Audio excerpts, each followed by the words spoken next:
Welcome back to the doggone truth about rescue. We took a little beat there. Life was lifing with all of our schedules not aligning. But we have Jen Dulski back with us today for another catch up because so much has happened between our last podcast and this podcast. So, Jen, I'll ask you first.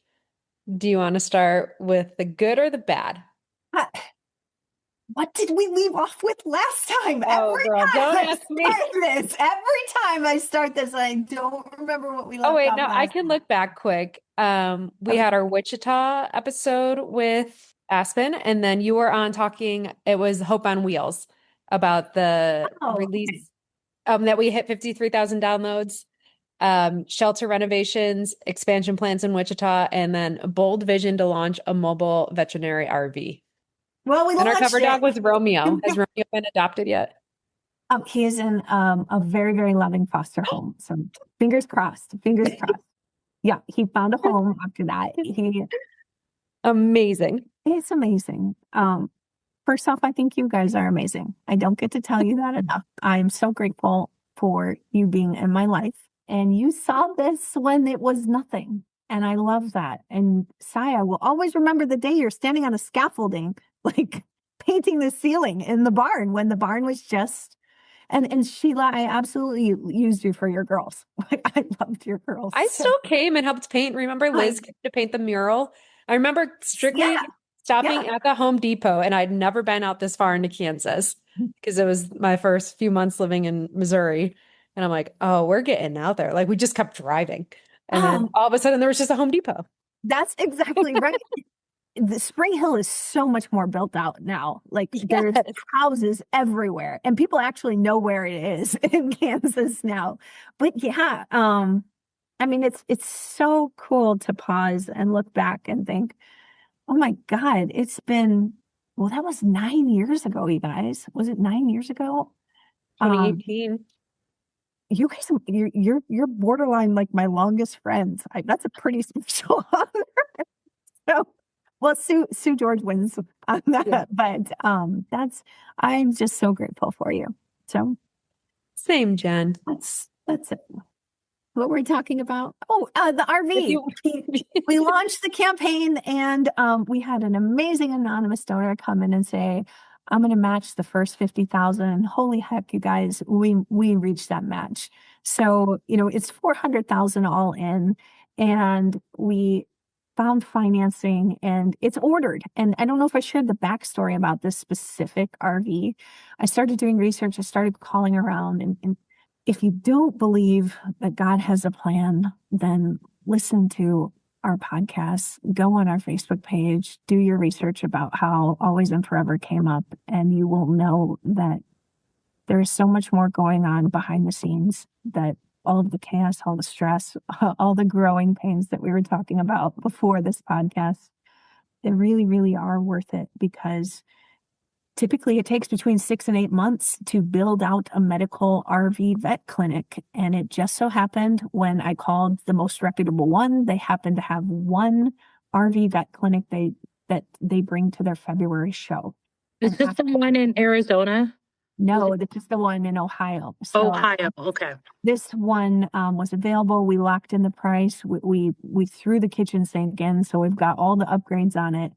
And on the last episode, you guys, we didn't have a vet. So we were just buying a mobile vet RV on the faith and trust that the right veterinarian would come. And I don't think you can have faith without fear, because it just doesn't exist. One goes with the other, but to truly walk in faith, it means pushing that fear aside and saying, God's going to help us find a way. And like I say all the time, good attracts good. And out of kind of out of the blue, we had this amazing vet reach out. We had the application up, and it was just, I can't share everything yet because I don't know if the proper notice has been given to their employment, but things are happening. And we do have a veterinarian joining. We might even have two veterinarians joining. There's a larger story behind that. And I will share that probably on the next podcast. What I can say is, man, when Things are really, really hard. And we were just sharing right before this. And I said, we should share this on there because it's not always sunshines and rainbows. Actually, at like 5 a.m. when I'm up, it always is because I'm like, it's a second chance. I get to wake up with the dogs. And I genuinely am that stupidly happy person at 5 a.m. that you see on the lives and Facebook. Now, 6 to 8 to 12 hours later, and now it's like 14 hours later, reality hits and the day-to-day grind of life can bring you down. But truly what you focus on is what the nature of your energy around you is going to exemplify. So if I'm focusing on everything that's going wrong throughout the day or everything that has the potential to go right, it's easy to be human and fall down that path and say, man, this is hard.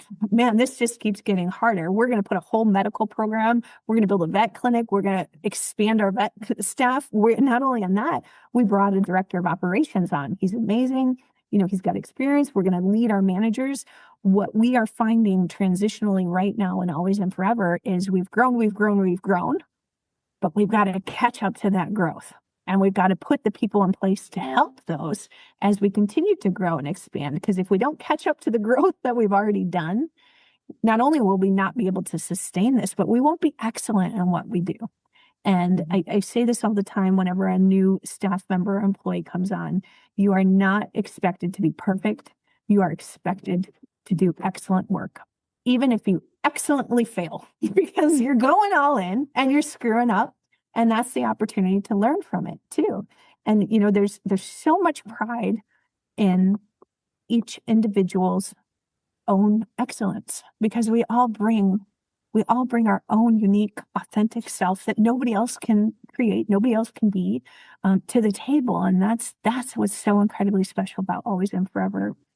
But kind of like what we were talking about, when things are hard, which I can't sugarcoat it. Right now, things are really hard.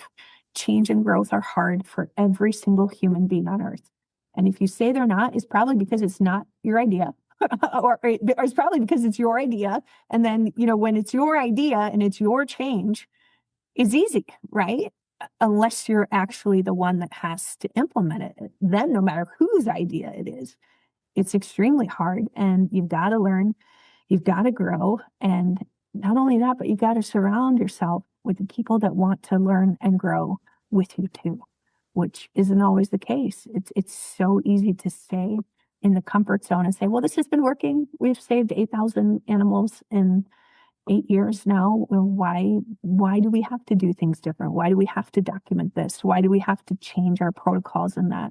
Because it's always looking towards doing better, being better, not only for you, not only for the animals, but for the people around you, for our followers, for our donors, as well as for the next generation, for the generations after that, because this is not about a single person. This is not about right now too. This is about a legacy that is built on a foundation of love. And when we're all gone, continues on.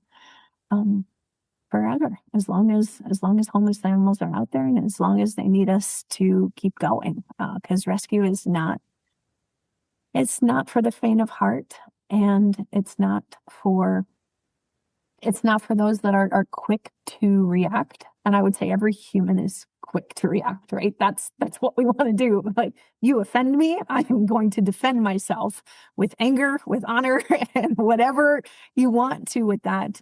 But in so many ways, to be a success in this, however you want to define success, it's learning to understand that other people's opinions of you don't define you. And that when you do the very best you can in the circumstances you're in, no matter how many times you screw up, you reflect back on that and you know that, okay, I need to do better. And it's taking the time to acknowledge when you need to reflect and how to learn and grow too. And not only that, owning if you could have done better. And in sometimes, this is what I'm learning right now, owning that you are right. And you're still going to have people hate you. You're still going to have people say things. You're still going to have people do things and saying, God's going to fight that battle. It's not for me to fight. It's not even my battle. Who cares what somebody else says about me? Who cares what somebody else says about Always and Forever? if we are doing our very best, our excellence, then that is enough. And we keep doing it. It's enough for that day, but we keep doing it every single day after that. And I know I'm talking very, very generally right now, and there's reasons for that, because you care about people so deeply. And one of the things I think I do struggle with as a leader is, and it's so funny to call yourself a leader sometimes too. Took Yeah. me a while. That did take me a while, but you gotta, at some point you gotta own it, because hey, this is your role. This is my role. This is what I'm here to do. And Always and Forever truly is run off of a servant leadership attitude. My role as a CEO is to take care of the people in the organization below me, as well as take care of the animals. And I see that. I believe every single leader is meant to serve and take care of the people that look to them for help in every capacity. But when you care so deeply, it's very, very hard to lead and not blur the line of that and say, well, what's the best for this organization, or what's the best for this individual? So, I'm constantly trying to educate myself on leadership, as well as, different ways that I can improve myself, because when you look at it, ultimately, the only person you can ever change and you can ever control is yourself. So, but what I can control is the environment that people that don't have that same value, that aren't willing to change.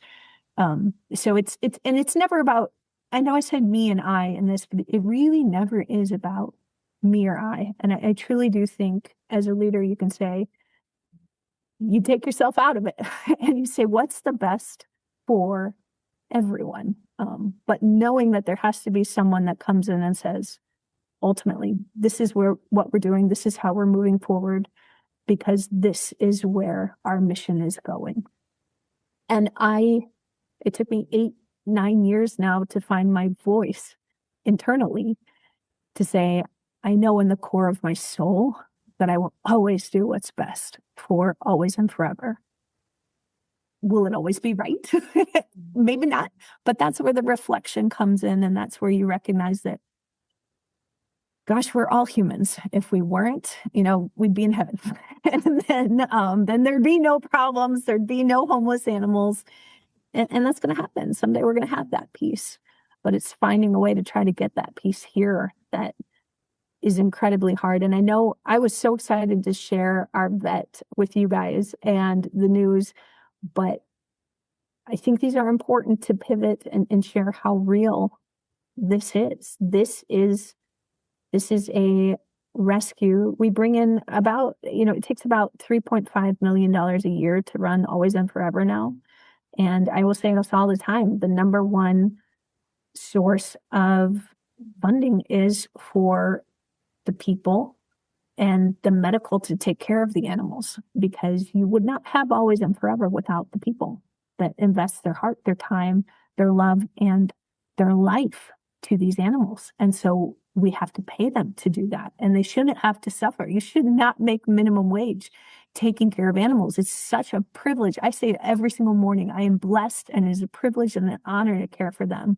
And that the love that they put into these animals, whether it's physically taking care of them or on the vet side or driving side, it's spectacular. And you want people to be a part of this. And I would give, and I will give everything I have to help support that. So that's why you see our staff comes on. They have, we have healthcare, we have PTO, we have, a 401k, we even match 1% of that. It's just all these steps that we have to look and say, you deserve more, because you're giving so much to these animals. And that's where we're truly trying to shift the mindset of shelters don't have to be doom and gloom. People should want to go to work and care for and love these animals, and know every day that there isn't a dollar sign on their head or an expiration date. That's not Always and Forever. That is large municipal shelters, kill shelters that are funded with taxpayers' money, and say, we treat animals as inventory. And if you take that away and you say, these are souls, and if we're limited by space, what are we going to do? We're going to find more space and we're going to save more lives. So, guys, I just talked about nothing and everything all in one because that's what I do. I don't even know if I answered a question. I guarantee you I didn't. No, I just started with good or bad, and I didn't even want to interrupt you that time. Usually, like I had thoughts and questions and everything, but I think you just needed to get that I all off did. your chest and air it all out. And I find it so interesting that how many other people can be experiencing those same feelings in different roles, businesses, jobs. Because you and I were talking about before this, I can relate to everything you just said in a whole different facet. And I think the conversations I had with my boss about it all, about the growing pains and the words that she said to me and are going to stick with me and I think will help you, but you already know this, is it's worth it. It'll all be worth it. You just have to get through the growth and the pain and being open to change. Just because it's working now doesn't mean it can't be fixed and be better. And when you were talking, I was thinking that you guys are trying to change what shelters are all about in the first place. So with that as the North Star and being no kennel, no kill, you have to change and grow because you're evolving what shelters are even supposed to look like. So it blows my mind that people think that everything should be staying the same if you're trying to set the new standard of care and love and what we envision for animal care. I'm just sitting here listening to the sermon. I love when you guys preach. Sheila, my sign on the wall right back there, it says, I'm not going to tell you it's going to be easy. I'm going to tell you it's going to be worth It's it. going to be worth it. And right now is one of we're going through growth pain. And it is so hard. And if you never challenge and push yourself, there's so many people that also can't relate to that because they're so comfortable just being comfortable. And why would you want to put pain and negative feelings on yourself when you can just be comfortable? And I think a lot of people do choose that life. And that's why you do have that leader title, Jen, is because you are one of the people that I know that look at growing pains in the face and say, I can't wait to get the other side of this because you know it's going to be worth it.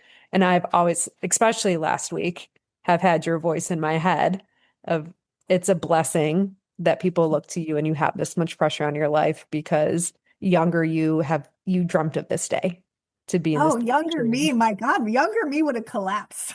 Correct. On the And it's floor like you have crying. to No take that way. step back. And No. you've always preached that on our podcast to us. And just those words live with me when I'm in these moments as a leader and work and becoming the face of things and all the pressure put on me. And I'm like, no, this is what I wanted. And I've worked hard to get here. And I can't, like, you can't just give up once you get there No, because you you're like, can't. oh, this is uncomfortable. I was, I'm good. And trust me, I think at all time, I'm like, I could just go back and live on the farm and just take care of the animals all day. I'm like, no, I'll teach you all about the problems with that too. no, not your type of farm. Just like I my dad's farm, just me in the stalls by myself, shoveling some poop, brushing some horses, not making PDFs or worrying about KPIs. I was just, I don't know what I was listening to today, some book, and it was like, it had the analogy of a gym. And it's like, everybody wants to go to the gym and feel that burn because you love it, right? You know, you know what it's leading to. Not tomorrow. You're not going to blow up with muscles or slim down and see it in the mirror, but you can see long term. But when it comes to growth, you know, internally in an organization and you feel just a smidge of uncomfort, you fight it, you scream, you mentally shut down, you check out, you say, the world is ending, you can't do it, and you quit. And I'm like, hell yeah, I want to quit. Like, but like, I know I've shared this on another one. There's no plan B. There's no plan B because it's plan A and that's it. And you got to go through the mud. You got to go through the hell to find the heaven, whatever it is you're searching for. If it was easy, every single person would do it. And that's the bottom line. There wouldn't need to be a leader. There wouldn't need to be faith. And that goes back to it. You have to have faith that what you're doing, you're meant to do. And you're meant to go through this, and that everything that you went through before led you to this. I was just thinking about that the other day, where it's like when someone dies, it just strips away everything, right? And the time period of that is different. The grief, you know, the relationship, things like that. But let's just say for one moment in time, nothing else matters, right? Because you realize we're here to love and you just lost a person and everything just goes silent. Nothing matters. Like reports, drama, all of it, everything just disappears. But yet life continues, every day happens, and you lose that. But a part of you doesn't, because you can take a step back and say, you know what, I see the bigger picture. I know what I lived through that I thought would kill me. This isn't going to kill me. It's going to take a heck of a lot to kill me. It's still going to suck going through the mud. It's still going to suck. And it's also important to know and acknowledge it still hurts, emotionally when things happen. And that's okay. You have to acknowledge that. Otherwise, you're pushing down pain. I've said this on other podcasts. If you're a regular podcast listener, you know my words, because someone came to me and said, no one ever tells a person not to be happy when they're happy. So why would you tell someone not to be sad when they're sad? Feel it, live it. Just don't stay stuck in it, because whatever you stay stuck in, you're going to be there. And you know what? People are going to gravitate to that. So if you're in the shit, everybody's coming in with you. So, I have a few trusted friends and I call them and I vent, and then we just let it go. It's like, okay, it's out there. You let it out there, but you can't let it fester, because it will kill you. It will drown you. And I've seen it in rescues. People get very, very bitter. People will do things in the name of rescue they should never do. And I say this all the time, you should not just trust a rescue or a shelter because they say humane society, because they say no kill. Well, how do you define no kill? Who are you killing? 10%. 10%, Learned exactly. that from the podcast. So do your research. And that's another big reason why I do get on Facebook Live. It's literally alive every single morning. So you can see how the dogs interact. So nothing is staged. Videos can be cut, clipped. AI, who knows what's real now when it comes to videos too. So on social media, people are showing you what they want you to perceive of them. With us, you're going to see messy, dirty. I had dirt on my face in an entire video, and I went to the gym after that without even noticing it until I watched the video and moved it over to Instagram. I'm like, and then I went into the bathroom. I'm like, I have dirt on my face. I'm in the gym. Like, you know what? I don't care. So this is my life. I love more than anything to wake up and say, thank you, God, for giving me a second chance in every single aspect of that, because there was a time when I didn't want to wake up. And I would say the opposite of thank you. Why did I wake up?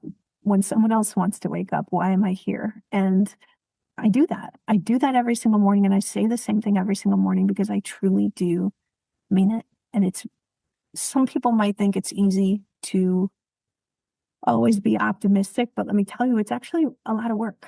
It's exhausting. It is so exhausting.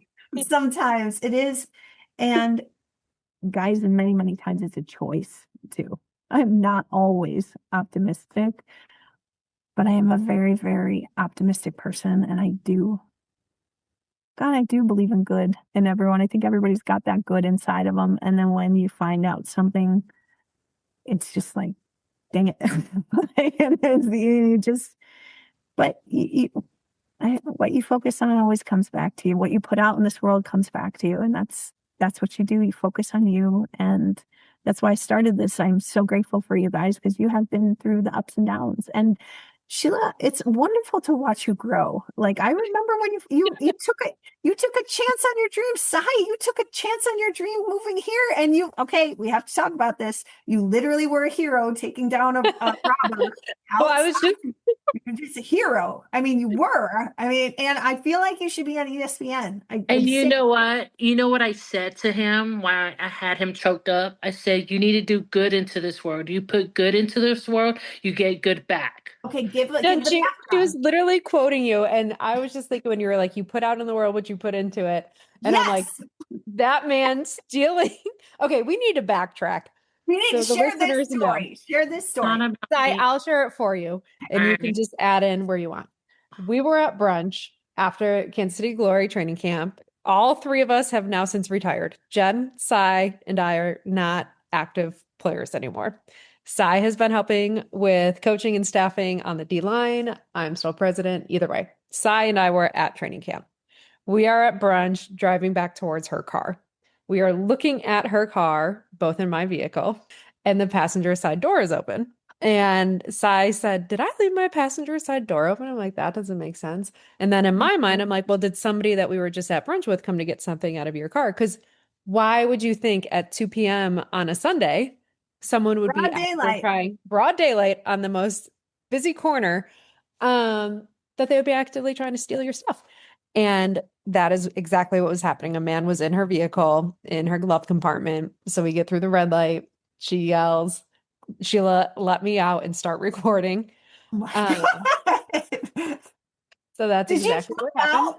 You jumped out of the car. I was still moving, I'm pretty sure. Yeah. Yeah, I was not in park. I was trying to like park and then reverse. Sheila was So taking too long for me. I was like, let I me was hop like, on. because I'm like, let me get off of the road. And Who was Si's like, recording? I You were was. recording. Because I wanted, if he had anything, Yeah. I'm Oh my like, we God. have to. Yeah. She was Yeah. like, I'm like trying to put it in reverse, start recording. Either way. So all of a sudden I see Sai go. I'm like not even paying attention to what's happening on the camera because I'm trying to get my car out of the way. And by the time I got back around, she has this man on the curb, hands up in the air, praying to Jesus. Yes, ma'am. No, ma'am. And Sai being like, on the Lord's day, giving him a lesson of like, you need to put good into this world, and that's what you'll get. But you've been doing bad. And I'm just trying to call 911. It's still connected to the Bluetooth in the car. Um, but it was a 6-minute response time, so not terrible. Yeah. And the cops came and arrested him. They found Well, other stuff on him. you know what irritated me the most about that day was when I was tussling with this guy that just broke into my car. All these males that walked by, not one stopped by and helped. It doesn't matter if you see me. Yes, I handled the situation. Yes, I got an intro. It's the fact that you didn't even offer to see, hey, are you okay? Hey, you need any help? It was one lady walking her two little Two cute dogs. dogs that stood there and was like, I got your back. Her and her doodles. Okay, that's the So story. yeah. So They he weren't got arrested. attacking him. Oh my God. Was your adrenaline just like through the It roof? was, and I wasn't even thinking about anything else because he Oh. grabbed my book bag.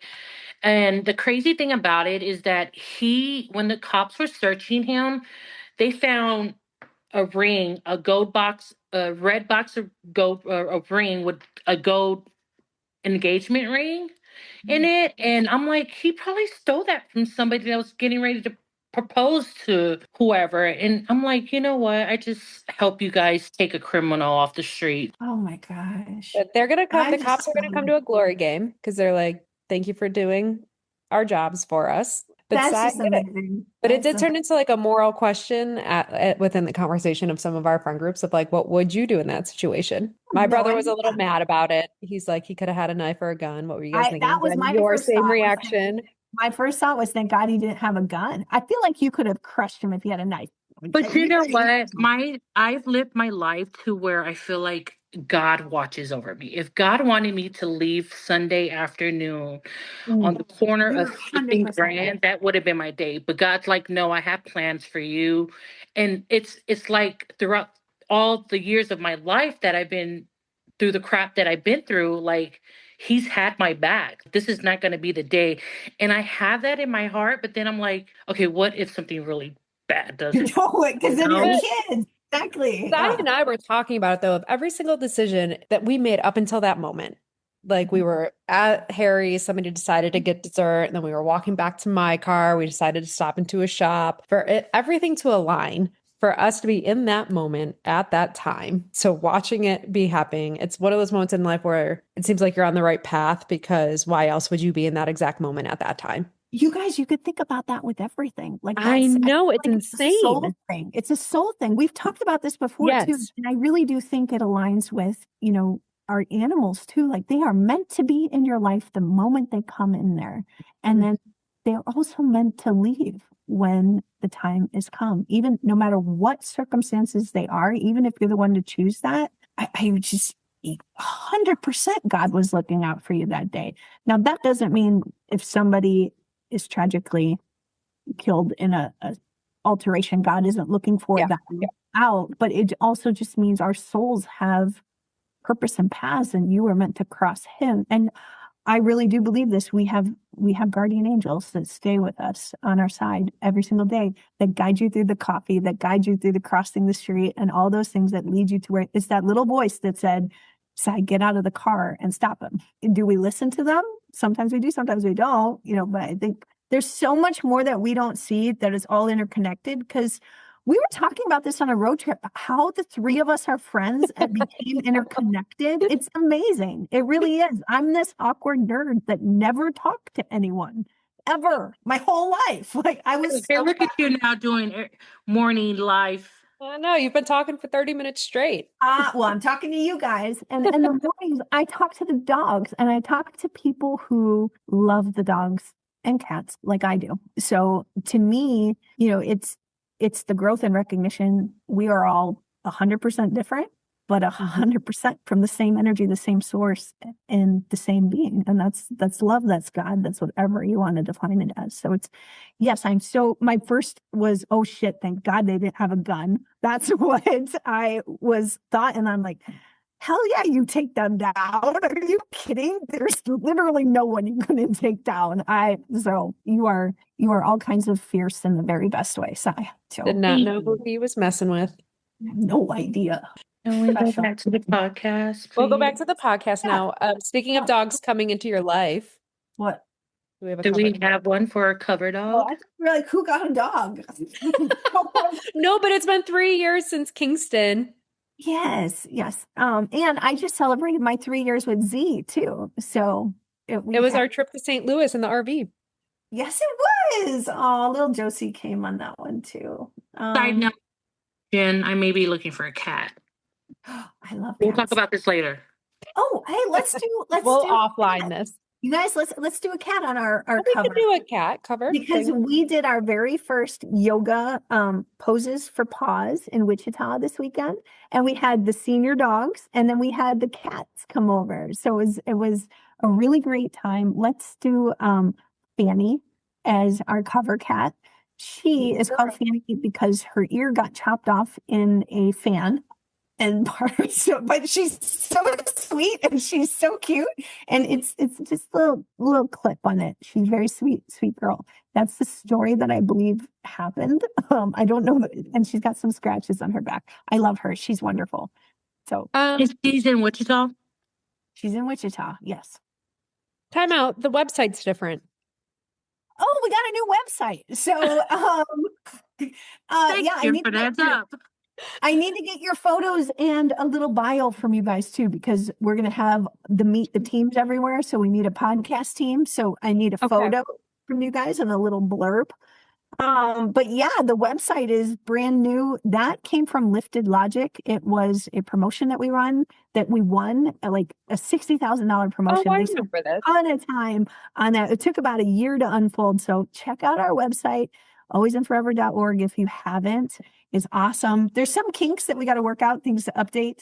We change. It looks so good. Look at Cadillac. I know. It looks so good. It's really, really up the game. And did you know that you need to have ADA regulations on websites?